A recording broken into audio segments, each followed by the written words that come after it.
sinzi ku munsi wawe uco baguhaye. Arambwira ngo isaha nguhaye ngo nikwereka igihe uzoza urebera igihe uviriye mu rugo urebe n'igihe utahiyemo. Nama mvuga ati ibintu birahindutse aho rikera dukubitwa nuko ariko ifite ubusobanuro bunini kuri njewe kandi bwiza. Arambwira ngo umukandara ati mukandara nzoza nk'ukuyambikira nta wundi muntu uzawugufungura, uzoza nk'ukwambika nimugoroba nugaruka nk'ugufungura, nta wundi muntu wemerewe kugufungura uwo mukandara wambaye. Natangaye rero muri iyi minsi cyangwa se muri iki kinyejana turimo, sinari nzi ko hari abagabo mu bwoko bwacu bifuza abandi bagabo muvugo yubasha cyangwa se bamapede. Sinari mbizi. Kwezi kwa karindwi ntaje umuntu anyoberaho di turi mu gace imperuka igihe kibi. Ndabasomera message zo muntu njewe nimbaruko gasinde umusirimu. Biragenda ashura ukwezi mu 8 ku minsi 17 aranyandikira arambwira ngo bitese wangu urihe nakubona gute. Nagati ndi mu rugo wadusura ntaribi ngo ya tindashaka kuzagusura turi twembi gusa. Ndamubaza ati none se nubuhoro? Arambwira nta kibazo kirimo, twembi turi abagabo nta kibazo. Simbizi aho umugabo mugenzi wabwira undi ngo arumva ashaka ko basomana gute se somane gute. Ngode yambe yamaye record 3 ariko izo namushubisha narako mutuka ntago nzibumvisha, nariko mutuka nanatangaye ntago nzibumvisha kuko ni ibitutsi bitari byiza narako mubwira, ariko yamakomeza mvi ya mbere ukuntu yavuze. Olivier umeze mutemane mwakomese kubonanze cyane niki ukuntu ngukunda ariko bazagerageza kwampeza umwanya tukabona nakagusohokana zakujana ahantu nanemere twogenda Mombasa tujya kwigisha twamara k'icumweru tukagaruka. Tayo ndikubabwira gusa ibintu umugabo yashatse kunkorera ndatangara ndatungurwa n'ubu ndacatangaye kandi nawe wawe bizumva ndabizi ko batangaye. Nuko ambwira amenye record yega mani tayo nawe nyine urabizi ko umuntu w'umusirimu kandi ibintu bintu nawe urabizi ko byakije benshi n'ubwo biracakomeje kabisa. Urumva ngo bino bintu byakije abantu benshi mbona ushatse mbona mobe ariko uwo mugabo ashobora kuba ari n'ipede y'umugore kubera ko naze yigira umfasha ngo Yesu we nkumva ngufite utwanwa twiza ngufite ngo tunwa twiza ngo waretse nkagwabiza uko mashatani ushindwe ukome wishire rwose. Tidoro ko nari umujama wanje dore ibintu abatuba tuvugana birababaje kandi biteye isoni. Nuzongera kumbwira ikiganiro nkico kwa Mutanda tuzi ko mfite amafoto yawe mahanga ndafite menshi, mfite amafoto yawe n'umugabo wubatse ufite urugo, mfite amafoto yawe zose ndabifite n'ama message yawe ndabifite.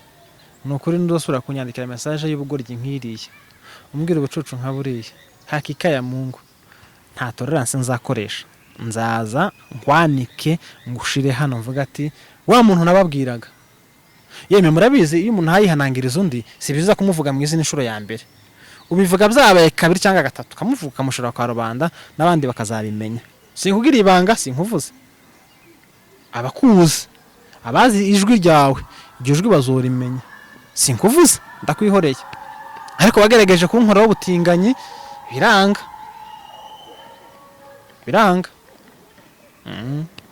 cha wapi pe ntago byavamo nukuri.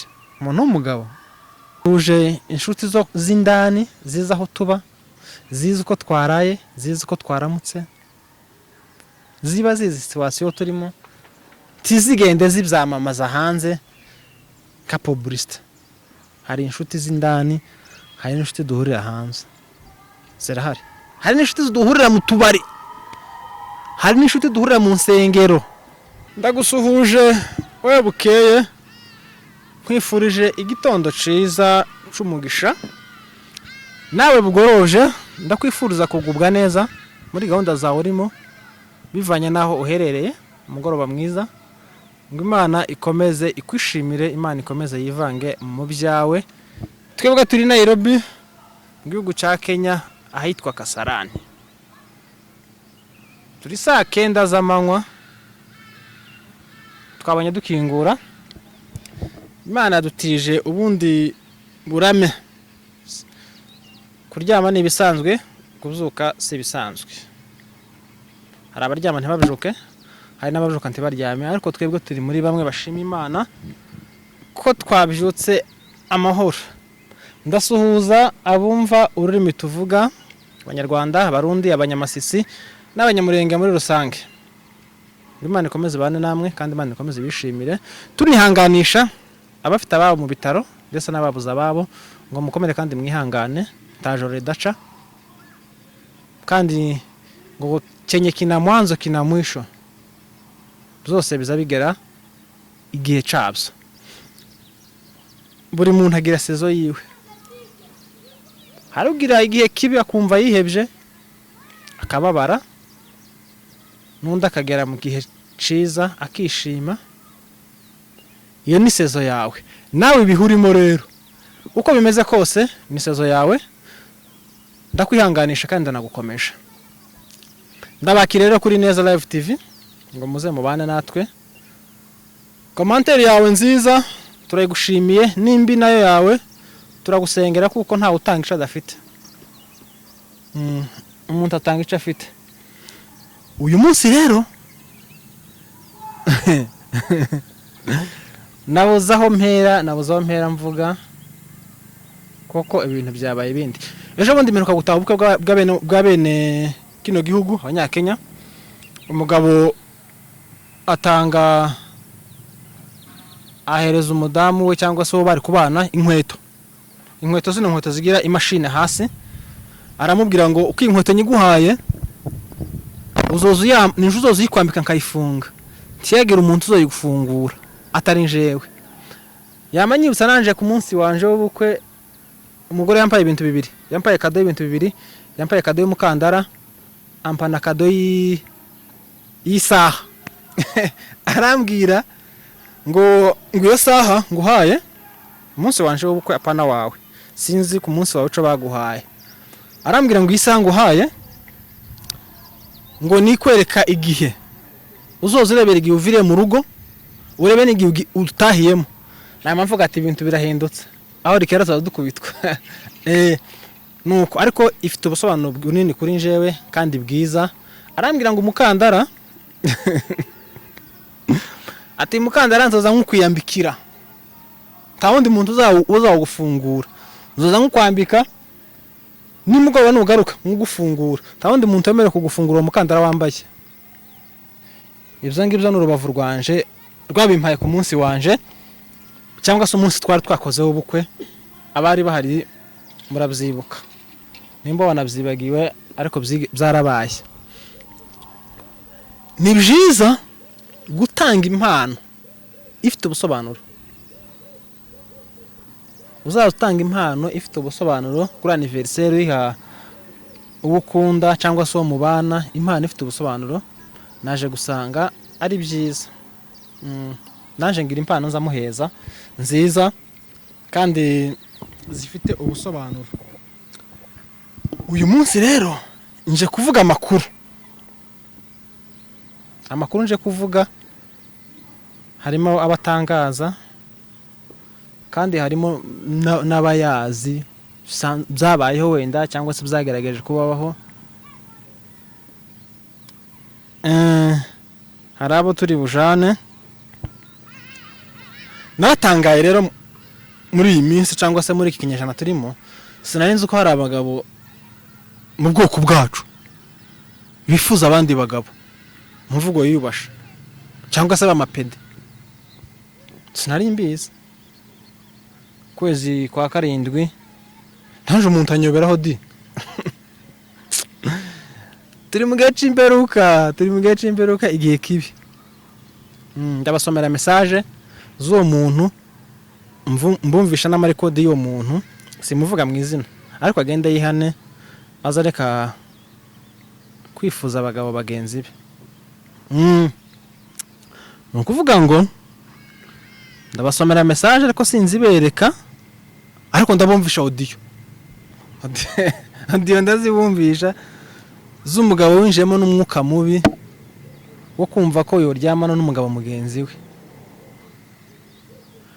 Hari abo byabayeho ntazi, hari nabo wenda byabayeho, wenda nawe byakubayeho uriyizi, ariko sinarinzi n'ukuri pe naratangaye.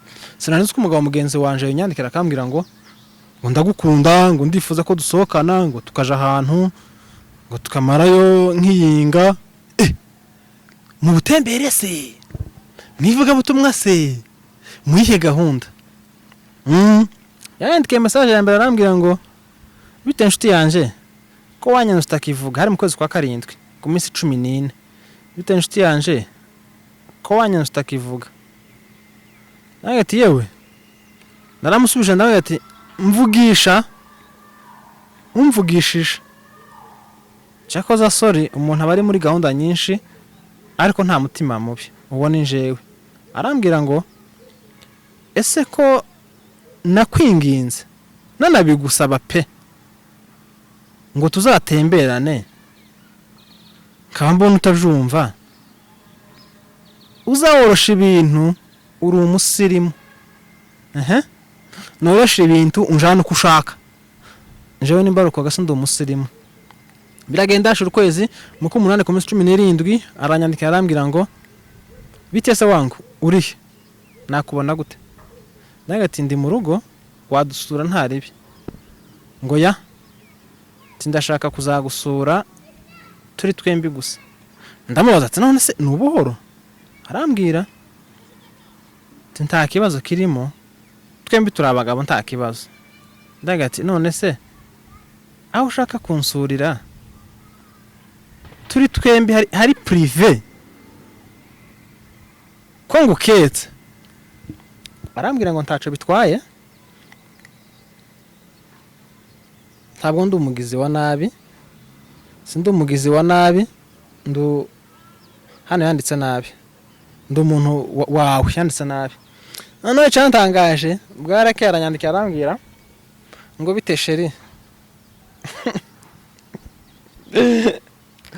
None ndamubwira ati se nahise musubiza, nje nayanditse wenda mvuga ko ari umugore ushaka kuba yinyandikije. Ndavuga ati none umugabo, nahise musubiza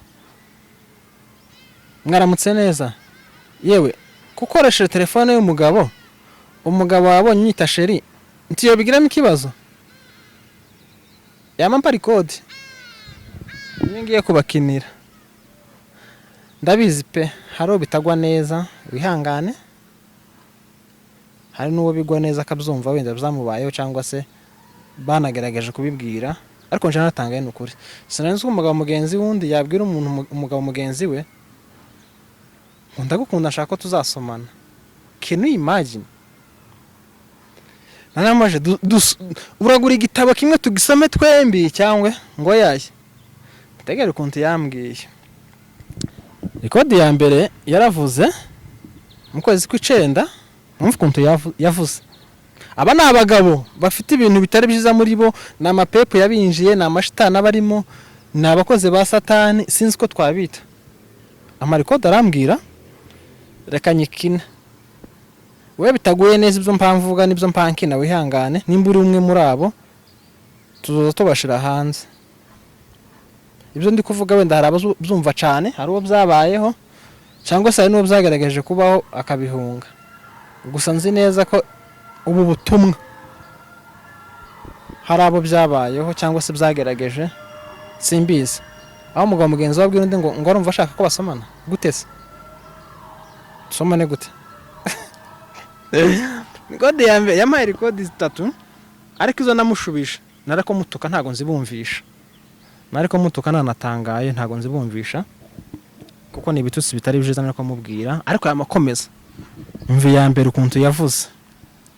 Olivier umeze mutemane, mwakomeye se kubonanze cyane niki ukuntu ngukunda, ariko wazagerageza kwampeza umwanya tukabonana nkagusohokana, zakujana ahantu nanemeye twagenda Mombasa tujya kwigisha twamara k'icumweru tukagaruka kandi nawe urabizi ko ngukunda cyane pe none binemereye wampeza umwanya tukagenda urakoze cyane uri kumva unemereye ukampa umwanya ni umugabo w'umunyamurenge arubatse afite umugore n'abana ibyo ndi tubivugaho cyane kuko si byiza unemereye tugasohokana tukaja Mombasa noneho yeme nimumbwire nimba ari nduzo b'umugore hagati yanje nawe nimba ari nduzo b'umugabo hagati yanje nawe nanje nawe icyo nico mpaniba nuguruka Imana yeme noneho isi ahantu igeze isigeze ahantu habi pe ngaho wumve ngo unemereye nkagusohokana tukaja Mombasa utekereze nama mva ahangaha sigurugo njana n'umugabo mugenzi wanje tuje Mombasa tuhamare iminsi ntazi muri gahunda ziwe kuko nje nta gahunda ya Mombasa mfite nari mfite uwo munsi cyangwa se ico gihe ntabyo nari mfite nuko arongera mpindura code arambwira yego mane urabizi ko ntugukunda unemereye ukampeza so umwanya no gusoma nkagusoma toka satani abazimubashe ngo yonsoma uranso yego mana yeme noneho ga ipepu ryaragwiriye ko murumva namwe ibindi bikagenda neza kabisa tukiryosha pe yewe ndagukunda pe muri kumva rero hari igihe abantu baza bavuga inkuru abandi bakavuga ati iriya nkuru yarayihimbye biranti byamubayeho afite depression nta depression mfite ntayo ndikubabwira gusa ibintu umugabo yashatse kunkorera ndatangara ndatungurwa n'ubu ndacatangaye kandi nawe wawe bizumva ndabizi ko batangaye nuko ambwira mpindura code yega mane teyo nawe nyine urabizi ko umuntu w'umusirimu kandi ibintu bintu nawe urabizi ko byakijije benshi n'ubu biracakomeje kabisa urumva ngo bino bintu byakijije abantu benshi urumva ukuntu navuze ngo bino bintu byakijije abantu benshi bivuga ko hari ababikora hari abagabo babikora abagabo bigurisha wenda byibuze umuntu yovuga ngo yigurishije ngo ku mugore w'umukecuru ufite amafaranga ufite izo modoka nyine baramufasha agira ahamukura n'ahamuzamura wenda ibyo turabyumva ariko umuntu w'umugabo nigurishe mu bagabo bagenzi banje yeme noneho zuba ryaratse nuko none nawe kabisa ngwino urumva rero ukuntu yambwiraga bigaragare ko uyu mugabo noneho n'abantu bagira isoni nkeya utekereze aho umugabo aje kubwira umugabo mugenzi we aya magambo nje wayabwiwe hari igihe umuntu aza akora inkuru akavuga ngo twamenye amakuru ngo runaka ngo ibyo yakorewe ngo yicara ubozo ngo niko bavuze ngo niko bivugwa oya nje narabibwiwe none ndibaza uko uyu mugabo yarandebye ngo harebyo nagufasha mu nyama ibiki ntabufasha nkene bwo kuja muri ibyo bintu kandi ugende ureke ibyo bintu ugende ubireke nimbona bikomeza ukomeze ubikwane n'abandi ariko hari undi uzabibwira noneho iwe yarakaye afite ibibazo byifitiye byiwe aze hano yerekana ifoto yawe avuga izina ryawe n'umurara wawe akwerekana tumenyera abantu bavuga ibintu byinshi bitandukanye n'umujinya batukana bakavuga ngo ni depression bafite none njewe mfite iyihe timona komeza neza ntaye mfite pe ntaye mfite ndaho meze neza ariko hari ikintu kiza kiba ku muntu ugasa naho wagwiriyeho ni giti abantu mwabaye ruguru muzu ukuntu igiti cagaza kikugwaho kumva agati gato wenda katokwica gusa ntikana kumugaze kagaza kakugwaho kamumva neza urikanza umutima ugashiduka ukumva nyine muri we hari ikintu gisa n'igihungabanyemo kandi ntako wabaye uko niko naje nikanze rero mu byukuri sinanizi ko abanyamurenge musigaye mukora ubutinganyi cyangwa se ubupede aho umugabo abona mugenzi we akamwifuza aya makuru ngahe nyumve iyo mico twagaza tumva ko mu bazungu no mu bandi nyine bivanye n'imico yabo ariko natwantu tugeze noneho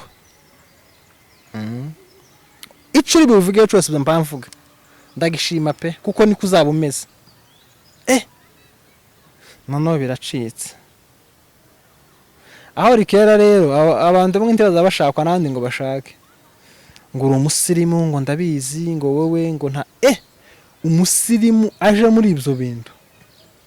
Icyo ni ikintu Imana yanga urunuka cyane n'ababigaragaje mwamenyerezo ryabo zo muri Bibiliya ni ibintu bitari byiza.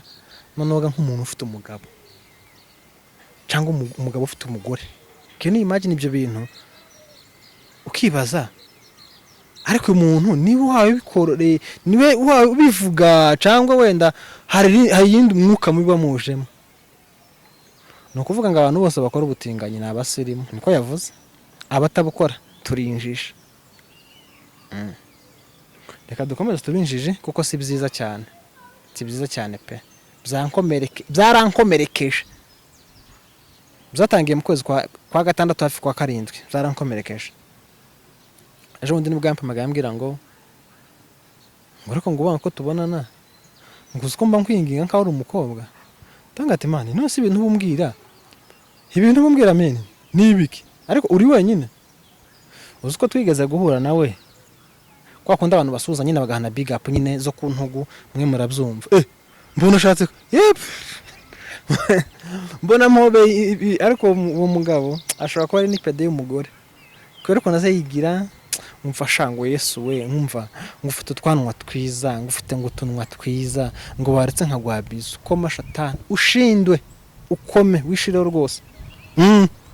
Muramuzi simvuga atuye ariko ari muri iki gihugu. Kandi kimbabaza afata Bibiliya azaje gusenga. Nimba basenga Imana nimba basenga Satani ni ibintu yabaje cyane. Hariho abana benshi b'abahungu bahohotewe bakorewe ibyo bintu babura uko babivuga. None hari ikintu kikubaho n'ukuri ukabura aho gihera. Ngaye bazi yonza kubabwira hano kuri kamera ngo hari umugabo mugenzi wanje ngo yamfashe ku ngufu ngo nkorera ibintu ngo bizabifura. Nukuri mwonanse kabwo umuntu avuga ati nawe wari ubishaka wari ijanye.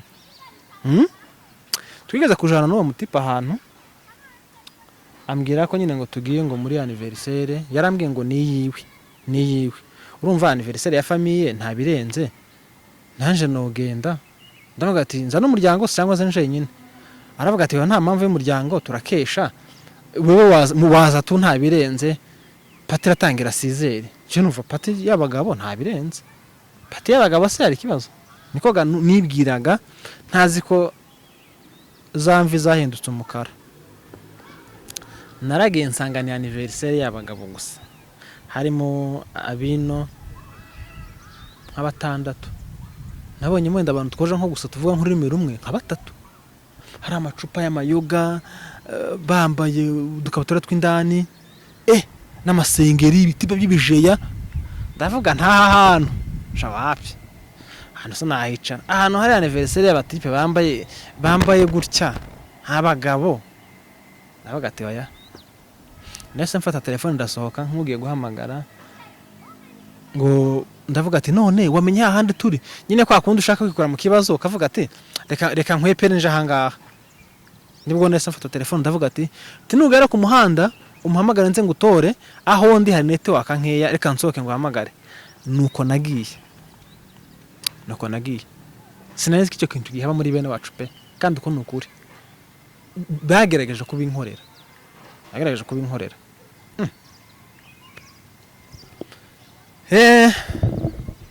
Tuza kuramukanya mugende mu bireke mwabahungu mwe. Tuza kuramukanya mugende mu bireke hano hanze hari abagabo basa n'abataye imitwe bafite ibibazo utamenya bagiye mu bindi bintu utamenya ibintu bijanditsemo pe bitari byiza. Kandi umuntu nk'uwo nukuri pe abafite iherezo ribi ritari ryiza. Ibyo bintu mugende mu bireke muzamureka no kubyigisha abandi bana batabizi mubashukisha utuntu dudafite epfo na ruguru. Ndakwiyemye wa mugabo we ngwaye gasopo pe. Chat zanje nawe ugenda uzireke si chat nziza ntizishimishije ntizite ni fieri kuvuga ngo dore runaka turazanye, hari nk'umuntu wamuziranye mu gaca tukavuga ati runaka akwiyemeraho, je turazanye dore chat zanje nawe uko ni chat nziza nyine, chat ziri aho ngaho uri proud yazo, ngahe gibaze ngo kunderekana chat zanje na runaka, dore ukuntu ari umujama wanje, dore ibintu tuba tuvugana. Birababaje kandi biteye isoni. Nuzongera kumbwira ikiganiro nk'ico kwa Mutandaho, tuzi ko mfite amafoto yawe mahanga, ndafite menshi, mfite amafoto yawe, ni umugabo wubatse ufite urugo, mfite amafoto yawe zose ndabifite, n'ama message yawe ndabifite. Ni ukuri ndosura kunyandikira message y'ubugoryi nk'iriya, umbwira ubucucu nka buriya, hakika ya Mungu nta tolerance nzakoresha, nzaza nkwanike ngushire hano mvuga ati wa muntu nababwiraga. Yeme murabizi iyo umuntu hayihanangiriza undi si biza kumuvuga mu izina inshuro ya mbere, ubivuga byabaye kabiri cyangwa gatatu kamuvuga kamushira kwa rubanda n'abandi bakazabimenya. Nusubira kunyandikira message nk'izi ngizi umbwira ibintu nk'ibi ngibi pe, none nzashara ifoto yawe, tamunere nzakora ifoto yawe mvuga ngo ryaje rebo ni iringire ry'umugabo, kendere k'ibyo bintu muwacana naye ujinga. Abanyamurenga twebwe tuzi ko umuhungu n'umukobwa ari bakundana, tuzi ko umuhungu n'umukobwa ari basambana babyumvikanyeho, ibyo nibyo tuzi. Rero ibindi wewe ushaka kuzana mu bantu noneho ngaho ibaze nk'iyi bibwire wenda nk'akana k'agasore wenda kari nko mu bushomeri cyangwa se wenda gafite ikibazo kiri emergency cyihutirwa, wari kumujana ukuntu tuziza nkubona ushobora kuba uri pede ry'umugore, nta mugabo uza wirya gutyo ngo azavuga agira utunwa ngo urumva ngo ushahu ngo uri kugira amaso n'ubwanwa bwawe buri mwimvi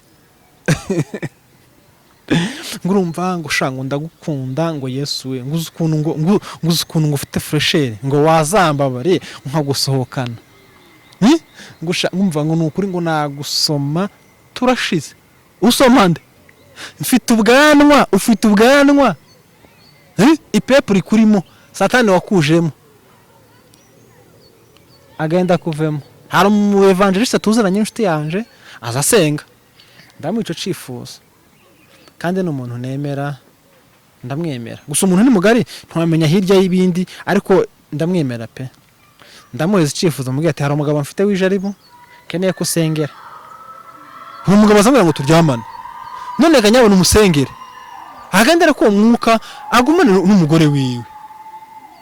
Muraza kutubwira muri commentaire niba nawe hari undi mugabo w'umunyamurengo cyangwa umuhungu w'umunyamurengo ukora ubutinganye, uvuge gusa ngo ibyo birahari ndabizi naje barabingeragereje, nukuri ko imanco kintu kiragayitse kusha nkumva ngo mana ngo bose ngo nkugurira iki undebyame ibyifuzo api nta byifuzo mfite pe, byarambabaje kandi byarantunguye byaranankomerekeje pe, numva kisigaza ahantu habi. Rero ugenda uhagarika ubwo bugoryo urimo, ugenda uhagarike ibyo bintu wagiyemo kandi ubireke, atari uko sinkugira ibanga sinkuvuze, abakuzi abazi ijwi ryawe iryo jwi bazorimenya, sinkuvuze ndakwihoreye ariko bagerageje kunkoraho ubutinganyi biranga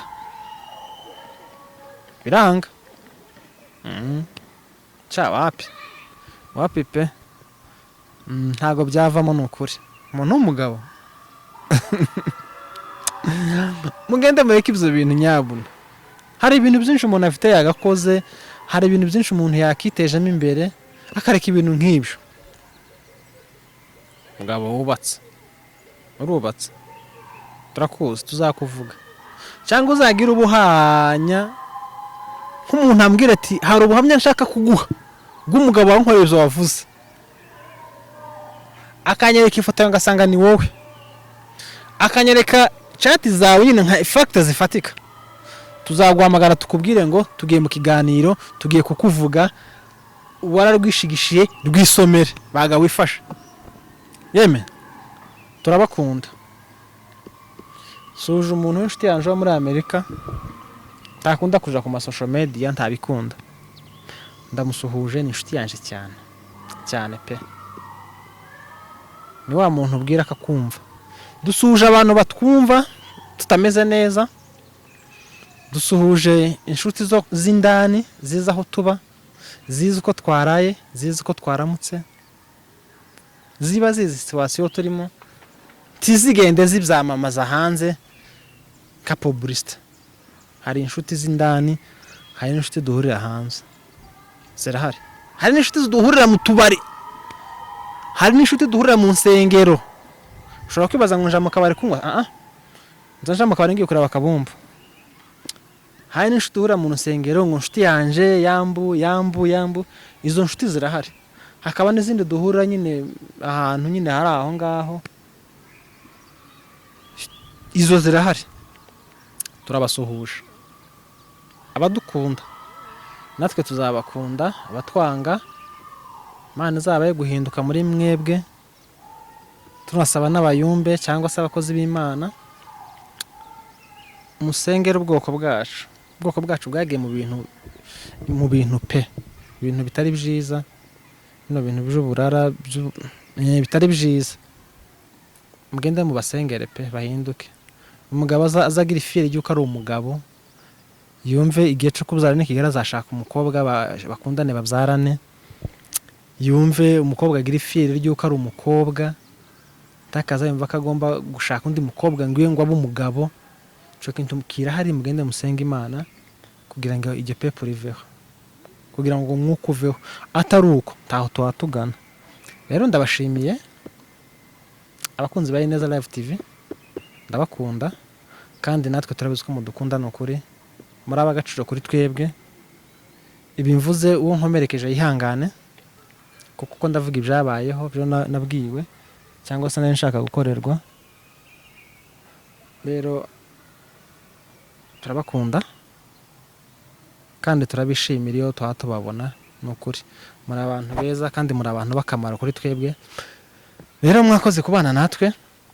Muri commentaire muze kuvuga ko namwe izo bintu byigeze bashaka gupima kubibakorera, muze kubivuga. Ndabizi ko hari benshi wenda byageragejweho, ubu nyine haje ibishuko byinshi, ibintu nk'ibyo nyine. Ariko mugende musenga Imana ihindura ibi bintu, kandi nange mugende muhinduke. Rero mwakoze kubana natwe, ibiganiro byacu nakagaruka. Mwakoze cyane. Ciao ciao.